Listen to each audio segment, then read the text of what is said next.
바쁘게 지내고 계시죠? 다들 바쁘신 것 같아요. 어린아이들도 엄청 바쁘고요.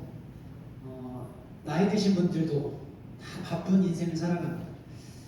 무한 경쟁 시대여서 그런지 아니면 살아남기 위해서 그런지 모르겠지만 누가 너나 할 것 없이 다 바쁩니다. 심지어 백수가 제일 바쁘다는 말을 할 정도로 아무것도 안 해도 인생을 참 바쁜 인생을 살아가는 것 같습니다. 그런데 우리는 왜 이렇게 바쁠까? 사람들이 너무 많은 걸 하고 있고 또 너무 많은 정보들이 이제 넘쳐나다 보니까 아무것도 안 하면 내가 뒤처지는 것 같고 또 열심히 하고 있어도 인생이 내 마음대로 풀리지 않으니까 왠지 모르는 불안감과 초조함과 또 답답함에 뭔가를 하게 됩니다. 20대, 30대 청년들은 자격증도 따고 또 인턴도 하고 영어 공부도 하고 또 경력도 쌓고 이렇게 열심히 살아가지만 아무리 열심히 해도 그들의 인생 가운데 이 정도면 뭔가 되겠다, 이렇게 하면 뭔가 내 인생이 좀 풀릴 것 같다라고 눈에 잡히거나 보여지는 것이 없습니다.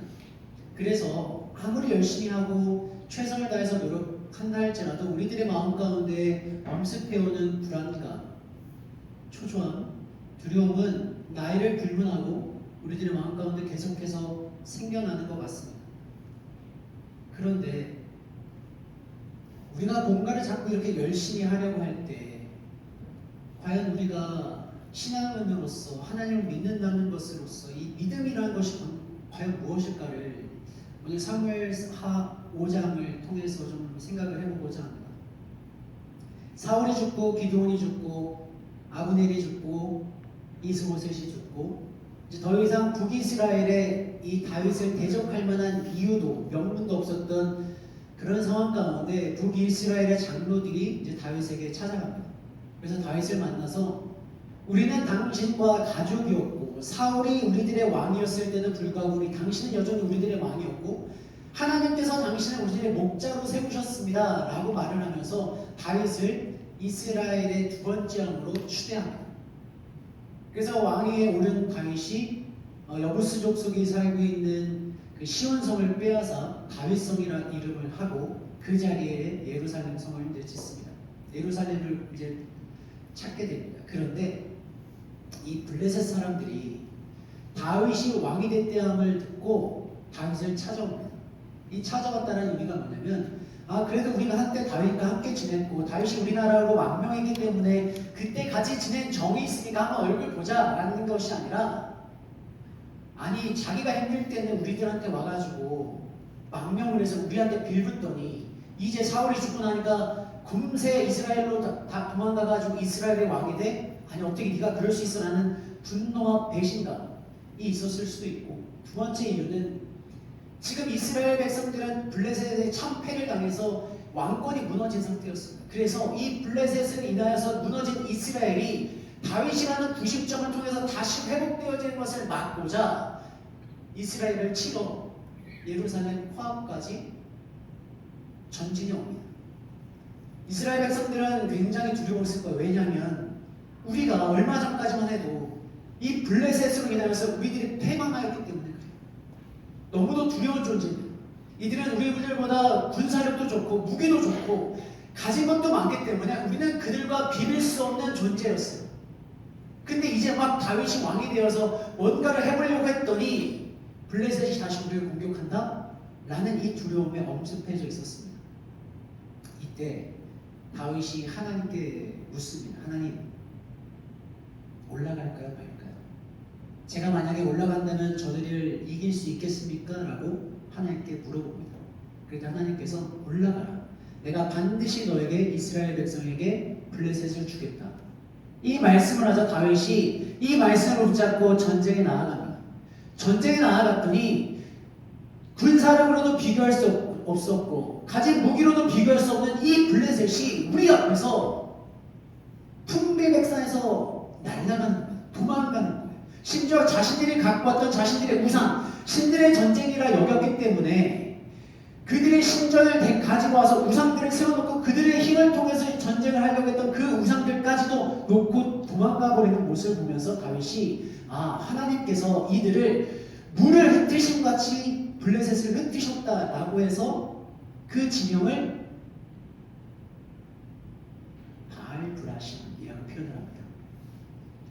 하나님께서 물을 흩듯이 블레셋을 흩으셨다. 이스라엘 백성들 굉장히 놀랐을 겁니다. 와, 이게 정말 하나님께서 함께 하시는구나.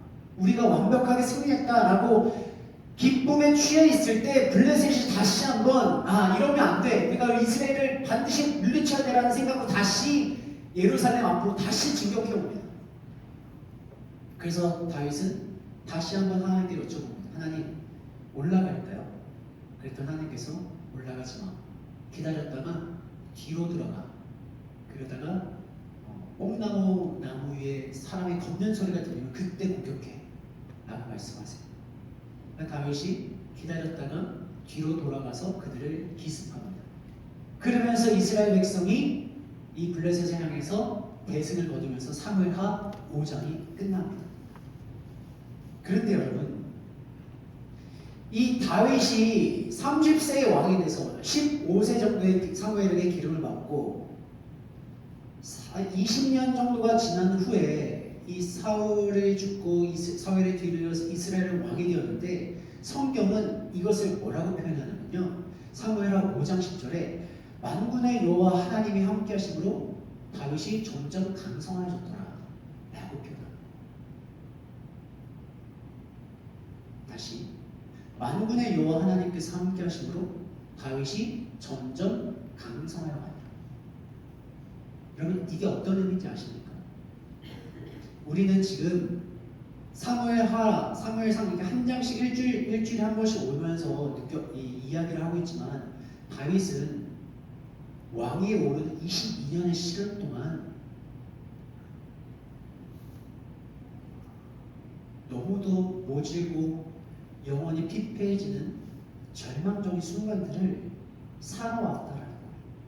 우리는 그냥 눈으로 읽어서 몇 분 만에 이 사무엘 상하를 읽어가면서 다윗이 이런 인생 살았지, 그래서 결국 강성하여졌지, 이스라엘의 왕이 되었지, 하나님의 기름 부으심 받아가서 승승장구해서 우리가 좋아하는, 우리가 기억하는, 우리가 마다하지 않는 그런 왕이 되었지라고 기억하고 있는데, 다윗은 지금 22년의 그 순간을 넘겨서 드디어 왕이 되었고, 하나님을 이것을 굉장히 단순하게 표현하고 있어요. 만군의 하나님 여호와 하나님이 함께 하심으로 다윗이 점점 강성하여 가니라. 근데 여러분, 우리는 이 하나님이 다윗과 함께 하심으로 라는 이 구절을 굉장히 쉽게 생각합니다. 우리는 강성하여 가니라 라는 것에 초점을 맞춰요. 다윗이 강성하여 가기까지 얼마나 많은 시간을 아파했고 슬퍼했고 실망했고 절망했으며, 그 가운데 얼마나 많은 순간들이 나는 더 이상 안 되나 보다, 하나님께서 나를 버리셨나 보다, 하나님께서 나에게 응답하지 않으시나 보다라는 그 절망의 순간들을 겪고 난 다음에 온 이 사무엘하 5장인데, 우리는 이것을 다 생각하지 않고 다윗이 점점 강성하여 갔다라는 것에 포커스를 맞춥니다. 다윗이 점점 강성하여 가니라에 포커스를 맞추니까 우리들의 신앙이 계속해서 결과 중심 신앙으로 가요. 성과 중심 신앙으로 갑니다. 성취주의 신앙으로 가요. 강성하여졌다는 것이 마치 하나님께서 이 다윗에게 함께함으로 그의 신앙 결과 보고서처럼 느껴질 때가 있어요. 강성하여졌다는 것은 그 다윗이 신앙의 결과 보고서가 아니라 하나님께서 그와 함께 하심으로 말미암아 어떤 일이 벌어졌는가를 보여주는 신앙의 지표예요. 어떤 사람들은 다윗이 다윗으로 살아갈 수밖에 없었던 이유가 다윗이 인내를 가지고 있었고 지혜가 있었고 용기가 있었고, 다윗이 정말 다른 사람보다 성품이 깊었기 때문에 하나님께서 그를 사랑하셨다, 그래서 다윗이 다윗으로 살아갈 수 있었다 라고 설교를 하지만, 물론 다윗이 인품이 우리보다 좋을 수 있고 우리보다 더 많은 인내와 수고를 했을 수 있습니다. 그러나 다윗이 정말 다윗으로 살아갈 수밖에 없었던, 다윗이 될 수밖에 없었던 유일한 이유는 하나님이, 만군의 여호와 하나님이 그와 함께 하신 거예요. 이 차이가 굉장히 큰 차이입니다.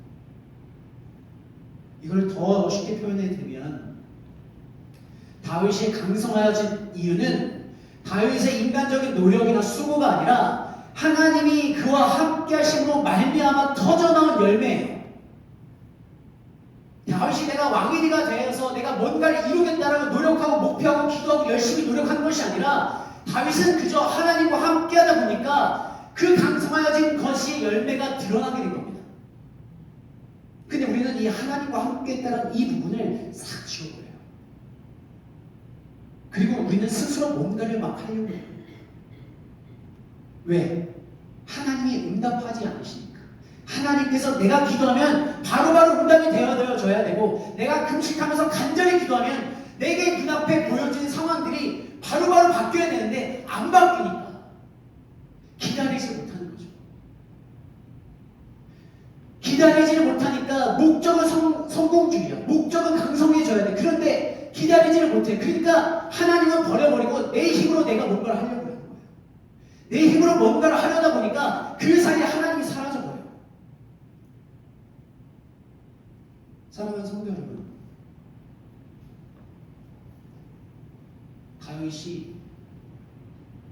다윗으로 살아갈 수 있던 유일한 이유는 하나님이 그와 함께 하십니다.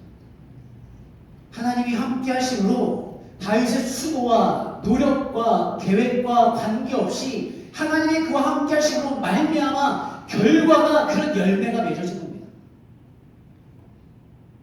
근데 우리는 하나님이 함께 하셨다는 것에 대해서 내려놓습니다. 치워버려요. 왜냐하면 기다리지 못하기 때문에 그래요. 여러분, 왜 우리가 하나님의 말씀을 기다리지 못할까요? 우리는 본능적으로 내 인생을 통제하고 싶어요. 내 삶, 내 거니까 내 마음대로 하고 싶어요. 내 마음대로 인생의 계획을 정하고 시간을 정하고 목표를 정하고 방향성을 잡습니다. 내 인생뿐만 아니라 내 아내에 대해서, 남편에 대해서, 내 자녀에 대해서 계속 통제하려고 합니다. 통제하려고 하는데 안 돼. 하나님께 기도했는데 하나님께서 응답해주지 않으셔. 그러니까 하나님은 모르겠고 내가 뭔가를 자꾸 하려고 합니다. 그러다 보니까 문제가 생기는 거죠. 여러분, 영적인 타락이 뭔지 아세요? 영적인 타락이라는 것은 하나님을 못 믿어서가 아니라 하나님을 믿긴 하는데 하나님께서 내 인생 가운데 역사하실 그 시간까지 못 기다리는 게 영적인 타락이에요. 하나님이 함께 하신다는 건 알겠어. 근데 그 하나님 함께 하시는데 그 하나님의 때를, 하나님의 일하심을 기다리지 못하고 내 생각대로 내 마음대로 하는 그 순간부터 영적인 타락이 이루어집니다. 많은 그리스도인들이 무너지는 포인트가 여기에요. 여러분, 우리가 하나님께 기도하잖아요. 하나님께 기도합니다. 근데 하나님께서 응답하지 않으세요. 열심히 기도해요. 열심히 부르짖었어요. 근데 응답하지 않으셔. 그러면 우리는 하는 말이 딱 하나예요. 하나님은 나한테 응답하지 않으셔. 하나님 자꾸 나한테 침묵하셔. 하나님, 난 할 만큼 했으니까 이제 내 마음대로 할 거예요. 나도 어쩔 수 없어요. 핑계를 댑니다. 내 진짜 신앙이라는 것은 내가 하나님 앞에 맡겨서 그 맡긴 일이 하나님의 뜻대로, 하나님의 시간대로, 하나님의 능력대로, 하나님의 방식대로 이루어질 때까지 잠잠히 기다리는 것, 이 신앙이라는 거죠. 그래서 신앙이 어렵습니다. 여러분, 잘 생각해 보세요. 다윗이 기름을 받았어요. 기름을 부은 부심을 받았는데 그 기름 부음 받았다는 것은 내가 이스라엘의 왕이 된다라는 너무도 확실한 하나님의 약속입니다. 하나님의 약속을 받았는데 눈앞에 펼쳐진 내 인생은 아니야. 실패, 절망, 낙심으로 계속 땅바닥으로 내려가고 있어요. 그럼 얼마나 답답했겠어요. 우리 보통의 사람들이라면 하나님의 약속이 확실하면 더 그 하나님의 확실한 약속을 이루기 위해서 내 인간적인 수단과 방법을 막 동원해서 그 뜻을 이루려고 할 거예요. 왜냐하면 확실한 명분이 있으니까. 하나님이라는 이름으로 하나님께서 나에게 말씀하셨다, 하나님께서 나에게 약속을 주시다는 그 명분 하에 나의 폭력성도 정당화시켜서 하나님의 일을 이루려고 했을 겁니다. 근데 다윗은 그렇게 하지 않아요. 왜요? 다윗이 했던 건 딱 한 가지입니다. 여쭈어요. 여러분, 오늘 19절하고 23절에 보면 공통대역으로 나타나는 단어가 있습니다. 그게 뭐냐면 여쭈어예요. 여쭈. 19절 보시면 다윗이 여호와께 여쭈어 이르되, 23절 다윗이 여호와께 여쭈니, 여쭈어입니다. 여쭈. 이 여쭙는다는 게 뭐냐면 하나님께 질문하는 거예요. 여러분, 다윗은 끝까지 하나님께 질문했습니다. 버림받았을 때 질문했습니다. 하나님, 어찌하여 나한테 어느 때까지 일일까? 질문했습니다. 올라가야 되겠습니까? 말아야 되겠습니까? 질문했습니다. 광야에서 하나님께 질문했고요. 낙심 가운데 하나님께 부르짖었습니다. 근데 그 질문이 초점이 뭐냐면 하나님, 내 인생은 어떻게 될까요? 언제쯤 풀릴까요가 아니라 하나님, 나와 함께하고 계십니까? 지금 내 절규를 듣고 계십니까? 하나님, 지금 나와 이 자리에 동행하고 계십니까? 라는 관계에 대한 질문이었어요. 근데 우리는 관계에 대한 질문을 하지 않아요. 하나님, 이거를 선택해야 될까요? 저거를 선택해야 될까요? 하나님, 이 사람이 맞습니까? 저 사람이 맞습니까? 하나님, 이 대학이 맞습니까? 저 대학이 맞습니까?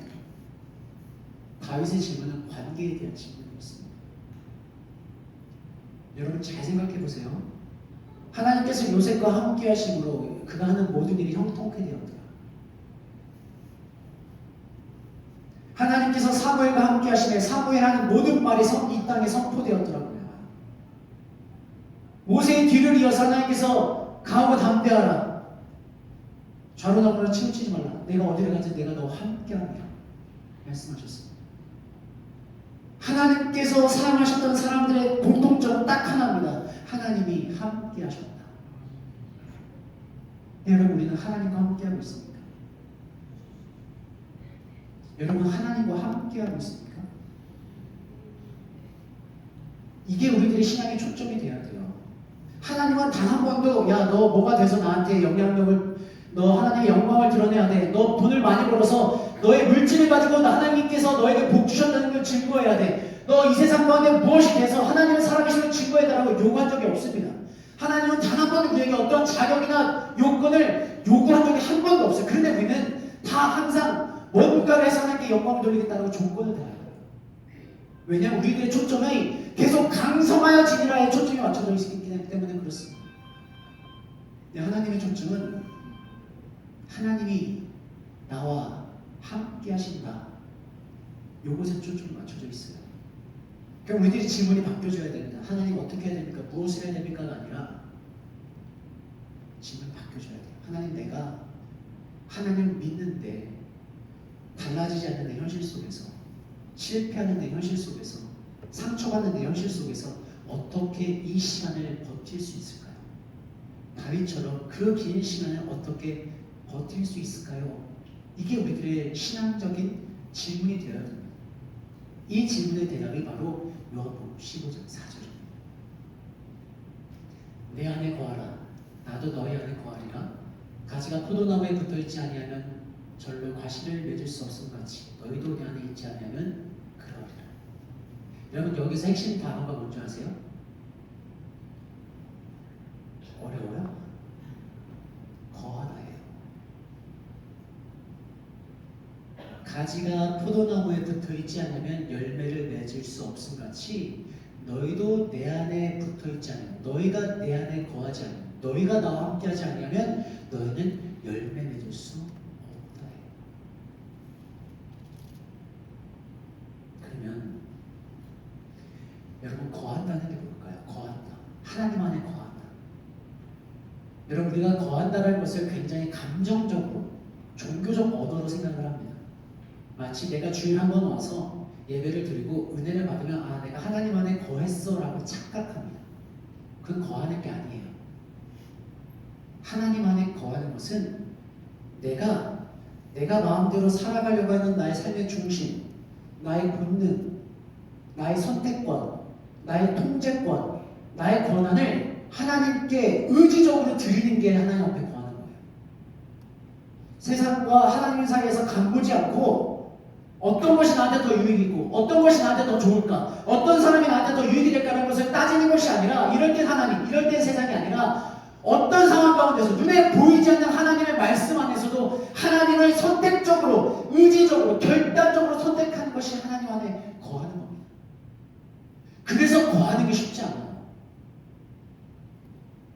하나님의 안에 거한다는 것은 여러분, 우리가 모든 상황 속에서 하나님을 선택하는 삶이 하나님 안에 거하는 거예요. 그런데 우리는 조급합니다. 조급해. 조급하기 때문에 하나님 안에 거할 수가 없어요. 하나님 안에 거한다는 것은 내가 생각해 놓은 이 시간대를 하나님께 내어드리는 거예요. 내가 이거 필요해. 근데 이것도 하나님께 내어드리는 거예요. 내 삶의 주권 하나님께 내어드리는 거예요. 그래서 내 인생을 어떻게 운행하시든지 하나님의 선택권을 기다리는 겁니다. 이게 하나님 안에서 거하는 거예요. 그러면 하나님 안에서 거하면 하나님이 나를 통해서 자연스럽게 열매를 맺으시겠대요.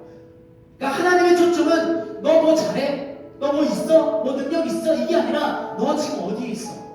너 지금 나와 함께하고 있어? 너 내 안에 거하고 있어? 너 지금 내 말씀 듣고 있어? 하나님의 초점은 이거예요. 사랑하는 성도 여러분, 인생이 불안합니다. 어려워요. 나이가 좀 많아지면 안 불안할 줄 알았는데 계속 불안해요. 그래서 우리는 늘 뭔가를 하려고 해요. 뭘 자꾸만 하려고 해요. 불안하니까 이 불안함의 요소를 없애기 위해서 돈도 막 뭐 악착같이 모으고 사람들을 잃지 않기 위해서 사람들 악착같이 만나고 뭔가를 자꾸 묵혀주려고 합니다. 근데 하나님은 딱 한 가지 말하세요. 너 뭘 자꾸 그렇게 하려고 해? 너 내 안에 거하면 돼. 너 내 안에 거하면 내가 너한테 열매 맺을 거야. 네가 나 안에 거하기만 하면 생명의 근원 되신 예수 그리스도의 능력이 나를 통해서 열매 맺게 될 거야. 그냥 너는 내 안에 있어. 우리가 하나님 안에 거한다는 것은 매일 말씀으로 돌아가는 거예요. 내가 하나님 안에 거한다는 것은 매일 하나님 안에 물어보는 겁니다. 모든 생각을 하나님과 같이 하는 거예요. 모든 선택을 하나님과 함께 하는 겁니다. 이게 하나님 안에 거하는 겁니다. 그렇게 거하셨으면 좋겠습니다. 익숙함으로, 영적인 관성으로 인해서 하나님이 이러실 거야. 나 이제까지 이렇게 신앙생활했어. 난 이렇게 했어가 중요한 게 아니라 매일 순간순간 하나님께 여쭈어 이르되 하나님께 질문하시고 하나님께서 응답하시고 그 안으로 말미암아 하나님 안에 거해서 그 거함이 자연스럽게 내 삶에서 열매 맺어진 삶을 살아가기를 축복합니다. 하나님이 일하실 거예요. 내가 아무리 열심히 하고 아무리 잘 계획해도 하나님보다 내가 잘할 수 있을까요? 없습니다. 아무리 완벽하게 계획해도 하나님보다 완벽할 수 없고 아무리 노력해도 하나님보다 내 인생을 잘 인도할 수 없습니다. 그러면 맡기셔야죠. 우리가 해야 되는 건 딱 하나, 하나님 안에 거하기. 감정적인 표현 아닙니다. 예배 한번 드리는 거 아닙니다. 매 순간순간 하나님을 선택하는 거예요. 그렇게 하나님과 거할 수 있는 저와 여러분의 여정을 진심으로 축복합니다. 우리 함께 찬양합시다. 나의 안에 거하라. 이는 내 하나님이니 함께 찬양하겠습니다.